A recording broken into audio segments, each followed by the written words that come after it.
ะพานข้ามโขงเชื่อมโยงลาวไทย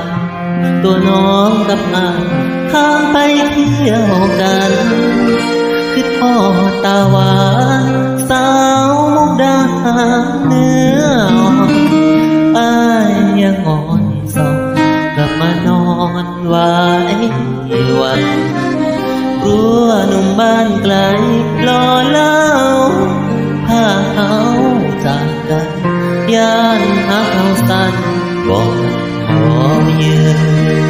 หนุ่มได้เกี่ยวพาอย่าลืมสัญญาผูกพัน